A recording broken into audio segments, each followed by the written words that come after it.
Uttaranchal University, Dehradun, NAC A+ accredited university. మనుషుల ప్రాణాలతో ఆటలాడుకోవటం అనేది చైనాకు శనగలు తిని చేతులు దులుపుకున్నంత ఈజీ. కరోనాను సృష్టించి ప్రపంచం మీదకు వదిలిన ఈ డ్రాగన్ కంట్రీ ప్రపంచం మొత్తాన్ని అస్తవ్యస్తం చేసేసింది. ఆ ప్రమాదం నుంచి బయటపడ్డ ప్రపంచం ఇప్పుడిప్పుడే ఆ జ్ఞాపకాలను మర్చిపోతోంది. ఇంతలో అంతకంటే మరో డేంజర్ వైరస్ ను చైనా సృష్టించింది అన్న వార్త ఇప్పుడు ఎంటైర్ వరల్డ్ ను నిర్ఘాంతపరుస్తోంది. ఇంతకీ ఏంటా వైరస్? దానివల్ల మానవ సమాజానికి కలిగే హాని ఏంటి?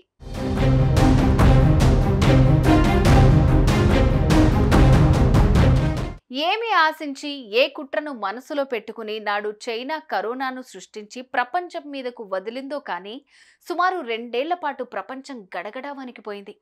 గల్లీలో ఉండే సామాన్యుడి నుంచి ఢిల్లీలో ఉండే ప్రధానమంత్రి దాకా దీని నుంచి తప్పించుకుని తిరిగేందుకు నానా తంటాలు పడాల్సి వచ్చింది. వ్యాక్సిన్ తో నాడు ఆ రాక్షసి నుంచి తప్పించుకున్నామనిపించింది. కానీ ఆ వ్యాక్సిన్ కూడా ఇప్పుడు ఎన్నో ప్రాణాపాయాలకు కారణమవుతుందన్నది కూడా ఇటీవల ప్రపంచ ఆరోగ్య సంస్థ పరిశీలనలో వెల్లడై జనాన్ని కాస్తంత కలవరానికి గురి చేస్తూనే ఉంది.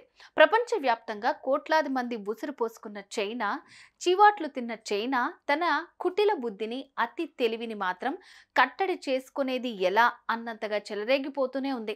తాజాగా ఆ దేశం మరో డేంజరస్ వైరస్ ను సృష్టించిందన్న సమాచారం ఇప్పుడు ఇంటర్నేషనల్ మీడియా ద్వారా ప్రపంచం ముందు నిలిచింది. ఇంతకీ ఏంటా వైరస్?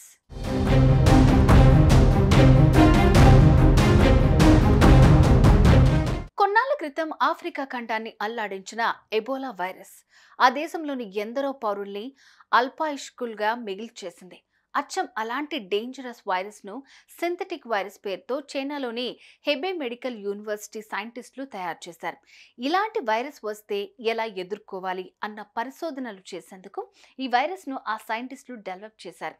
దాన్ని ఎలుకల మీద ప్రయోగించారు. ఈ వైరస్ సోకిన 3 రోజుల్లో ఆ ఎలుకలకు అవయవాలన్నీ ఒక్కొక్కటిగా ఫెయిల్ అయిపోతాయి. 3 రోజుల్లోనే అవి ప్రాణాలు కోల్పోయాయి.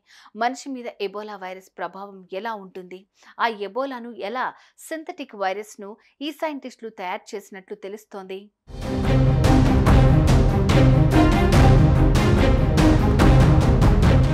అప్పట్లో వుహాన్ ల్యాబ్ నుంచి కరోనా వైరస్ లీక్ అయింది.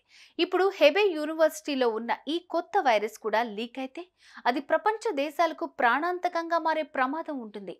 మనిషిని వైరస్ల నుంచి రక్షించాలి, నివారణలు కనుక్కోవాలి అన్న ఆలోచనలో ఏమాత్రం తప్పులేదు. కానీ ఇలాంటి డేంజర్ వైరస్లు సృష్టించడం, కావాలనో లేదంటే పొరపాటుగానో వాటిని ప్రపంచం మీదకు వదలడం ఎంతవరకు కరెక్ట్ అంటూ ప్రపంచ దేశాలు ప్రశ్నిస్తున్నాయి. బాడీలోకి ఎంటర్ అయిందంటే చాలు మనిషి ప్రాణాలను 3 రోజుల్లో తీసే కెపాసిటీ ఉన్న సింథటిక్ వైరస్ పొరపాటుగా బయటకొస్తే పరిస్థితి ఏంటని వణికిపోతున్నాయి.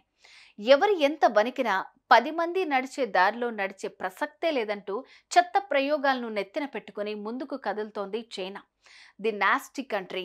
సుమన్ టీవీలో మీ పర్సనల్ అండ్ బిజినెస్ ప్రమోషన్స్ కోసం కింది నెంబర్కి కాంటాక్ట్ చేయండి.